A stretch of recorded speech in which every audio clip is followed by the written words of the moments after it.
Предки 300-тысячного ингушского народа проживали в горных и плоскостных районах Северного Кавказа. Еще в первом тысячелетии до нашей эры древнегреческий географ Страбон упоминал о существовании здесь крупных политических объединений нахских, чеченских и ингушских племен.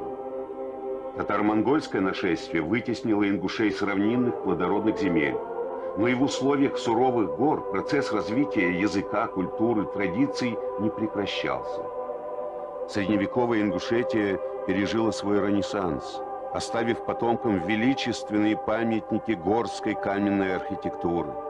Искусные мастера возводили башенные комплексы добротно и, как видим, на долгие века.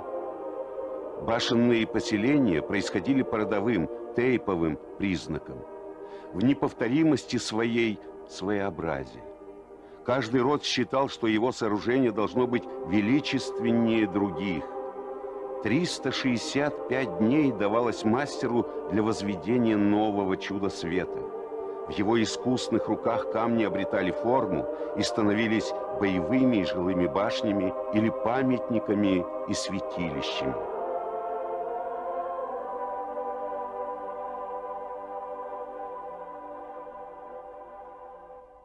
Башенные комплексы эти нам построили и подарили наши предки. И наша цель – сохранить их для наших потомков, показать всему миру.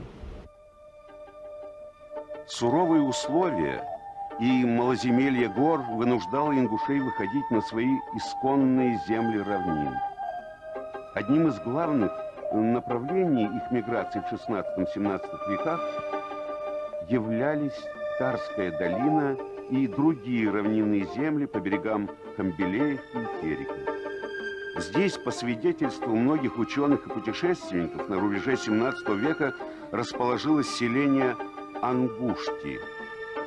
Немецкий ученый Гельденштедт в 1770 году приводит название еще 24 ингушских поселений, входящих в округа Большой и Малой Ингушетии. Другой немецкий ученый Рейнекс, неоднократно бывавший в 80-х годах XVIII века в округе Малой Ингуши, отмечает, что в селении Заурово и Шолтхи имеется 200 дворов ингушей и что Владикавказ от них начало получил.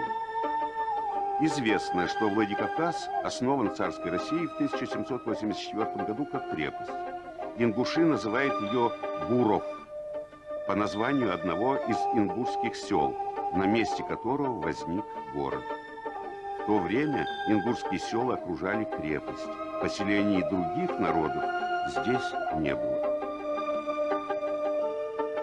Интерес царской России к Кавказу и Закавказью усилился. В 1810 году ингуши добровольно перешли в подданство Российской империи.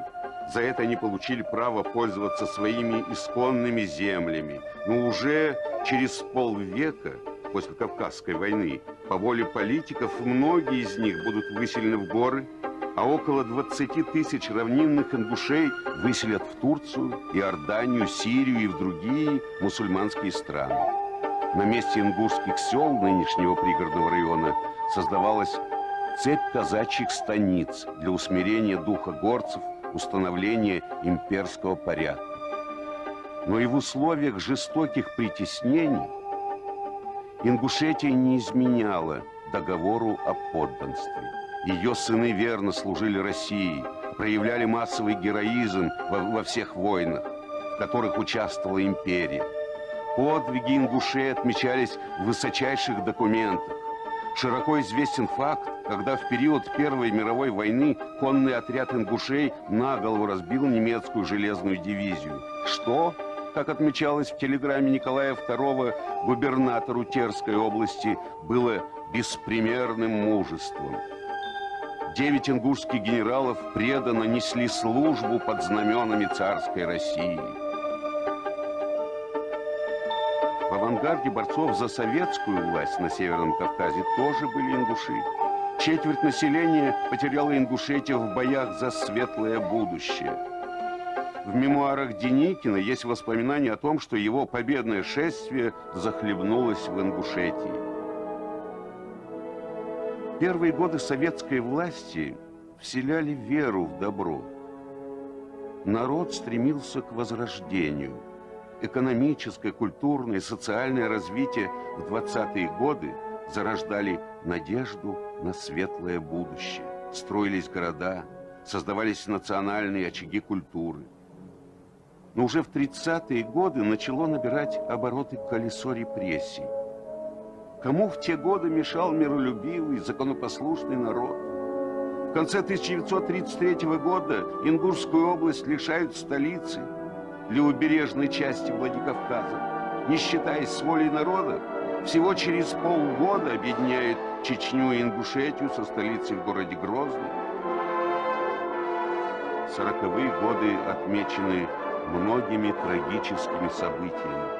В это время героизм ингушей на полях сражений в Великой Отечественной войне Абдулы Цароева, Мурата Аздоева, Асет Тутаева и многих десятков других героев незаслуженно замалчивался, потому что ярлык предателя был навешан на целый народ.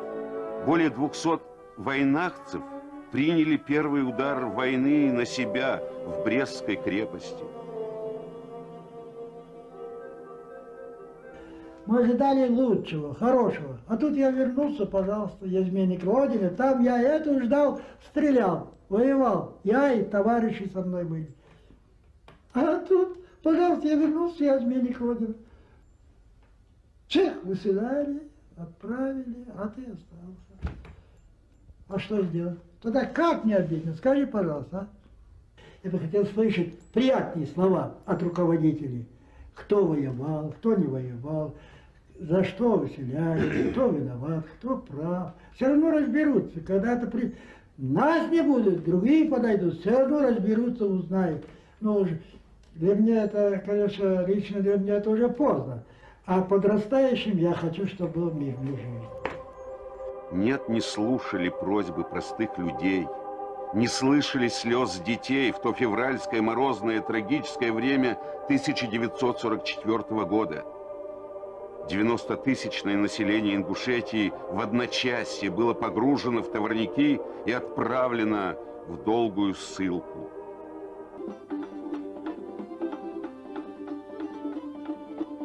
Свободой и притеснениями отмечен путь этого народа. Свобода там, в горах, где они называют себя галгаями, живущими в башнях. Так сложилось, что равнинные владения этого небольшого по численности народа стали объектом обогащения, средством удовлетворения алчности политиков.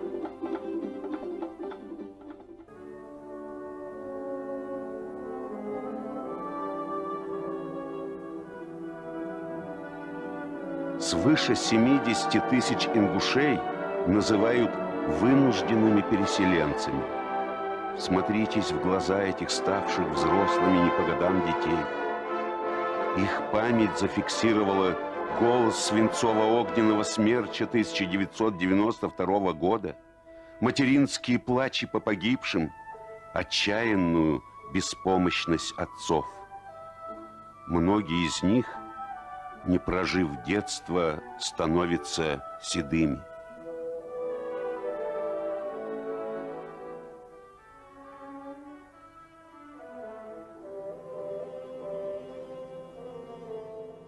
«31 октября нас стали бомбить со стороны птицефабрики, стояли танки, грады и алазаны.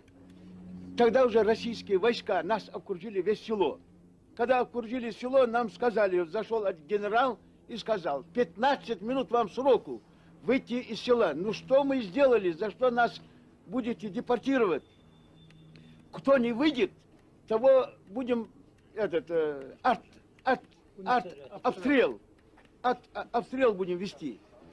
И тут вечером, значит, алазанам как дал, и крыши полетели по домам. 3 дня жили, если это можно так сказать, в подвале. У меня был ребенок грудной, 6-месячный с собой. Никакой еды, ничего, разумеется. С подвала мы не могли высунуть голову, потому что был стальной дождь. В прямом смысле это был дождь настоящий, понимаете?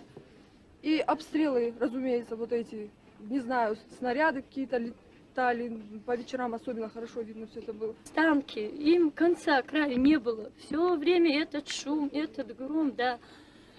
Я не знала, я уже, не знаю, я уже с ума сходила, можно сказать уже. Я детей своих абсолютно не помнила. Вот хочу, вот, не знаю, как это даже, да, уже не могу. Я беспокоюсь сильно. Ей просто повезло, что она вышла тогда в «Спутник». Да. В «Спутнике» И мы там тоже же нас тоже, не знаю, кто это был, но ОМОНовцы, что ли, не знаю. С УАЗика прямо выбежали, нас остановили, машину остановили. А ну давайте своих детей, нас прям взяли, маленьких детей. Это. Склад мы нас затолкали. И там оказалось 200 человек. До меня уже набитый был, не сесть, не стоять, и вот мне ноги. Стоял я там, и били они, все хотели, делали. И ни грамм даже пить воды не давали. На моих глазах они убили вот этого Гадабошева. Гадабош, они ему сказали, чтобы он стал на колени. Тохтио Хасан и Карая Амик, они сказали, чтобы он на колени перед ними стал. Он перед ними на колени не стал, они его к дереву привязали и живым сожгли они его. Как я свое место оставлю, свою родину? Мы ж холодно, голод в Казахстане перетерпели. Сказали, что ингушам, чеченам разрешается выезжать домой, на родину свою. Мы приехали на свою родину. Как мы свою родину сейчас оставим? Не оставим мы ни за что. Мы хотим домой, на свою родину. Зачем нам эти финские дома? Они нам не нужны. Пусть нас высылают опять на свою родину. Мы там будем жить. Мы камень, с камня человека делали всю жизнь. И сейчас сделаем с камня человека. Неправы те, кто считает, что в мире равнодушных больше. В Москве у Соловецкого камня, символа репрессированных народов, многотысячным митингом были высказаны требования правительству, которое, издав постановление о реабилитации репрессированных народов, не создало условий для его выполнения. Продолжаются нарушаться права человека, силовыми методами удерживаются исконные земли коренных народов, льется кровь, как и прежде, в 1944 и в 1992 годах. Свирепствует геноцид, и люди, простые жители земли, не верят в восстановление справедливости. Мы стоим около Соловецкого камня. Камень, который стал надгробным камнем на многих-многих могилах, которые разбросаны по всей нашей бесконечной родине.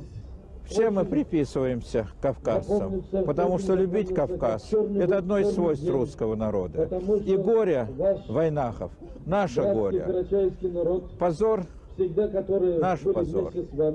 Мы скорбим о том, что происходит, потому что мы слишком хорошо понимаем, и вы все это пережили.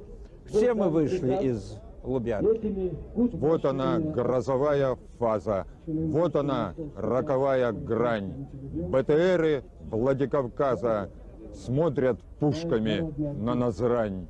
И стоят старики, гадают, и вздыхают, и не поймут, то ли просто народ пугают, то ли вправду стрелять начнут. Виноваты ли они, если их генетический код призывает им вернуться на обогренную кровью землю своих предков? Народы Северного Кавказа с тобой, Ингушетия. Твои боли, твои проблемы находят не только сострадание, но и помощь. Казаки вместе с ингушами все-таки верили в будущее своего народа. И то, что вы делаете сейчас, мы посетили вашу республику. Многое не знали, многое сейчас знаем. И на своей исторической родине расскажем казакам, как живет, как борется ингушский народ. Мы глубоко уверены, что и в будущем наши дети будут жить так же бок о бок. Наверное, и Богу, и Аллаху угодно идти нам вместе, только в дружбе и в братстве крепость России. Мы закладываем новую столицу, самую молодую, наверное, в мире. Я бы хотел, чтобы наша столица была олицетворением всего самого лучшего, что было в нашем народе. У нас все, что хорошее, это сконцентрировано в наших стариках, нашей молодежи. Без пороков не бывает. Но это было связано с той историей, с которой у нас была. Сегодня у нас есть своя государственность, сегодня у нас есть своя система власти, сегодня у нас есть мудрые старики, у нас есть сегодня духовенство. Я уверен, что и наша столица такая будет чистая, и всеми любимая, и всем доступная, и всем доброжелательная. Давайте поклянемся, чтобы наша столице не было никаких преступников, чтобы в столице наших домов все двери были открыты, чтобы в нашей столице шли только миротворческие, миролюбивые инициативы. И назовем улицы Кабардинская, назовем ее Карачаевская, назовем Кубанская, назовем Ростовская, улицы Дружбы, по которой будут ходить наши друзья, и мы вместе.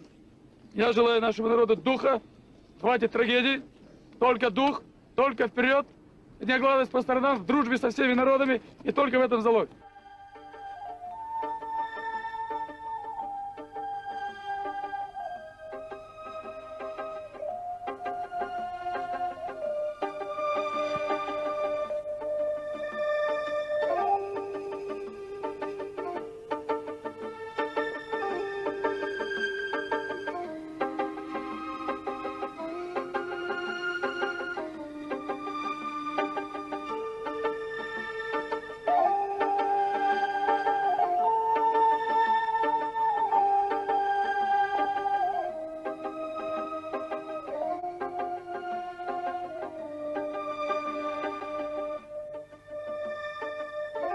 Народ навечно сохранит в памяти своих сыновей, старейшего ингушской литературы Идриса Базоркина, не пережившего событий 1992 года и похороненного на земле предков.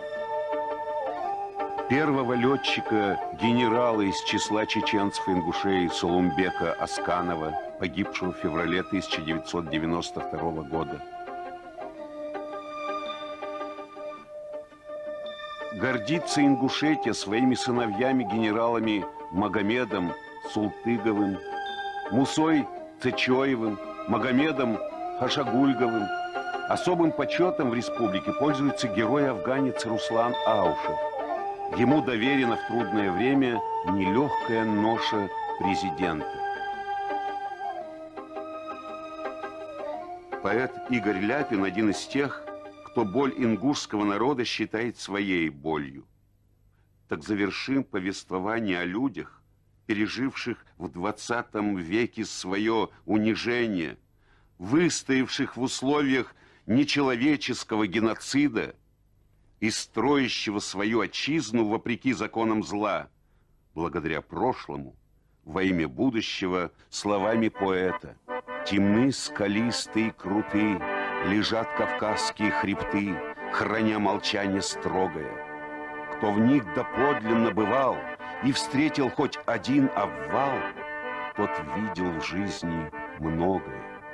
Им что мгновение века, когда в долину с ледника летит лавина бешено на эту белую грозу, на все трагедии внизу они взирают сдержанно. Средь вас, кавказские хребты, я видел столько доброты и столько человечности, что буду вечно повторять: в горах Кавказа побывать, как прикоснуться к вечности.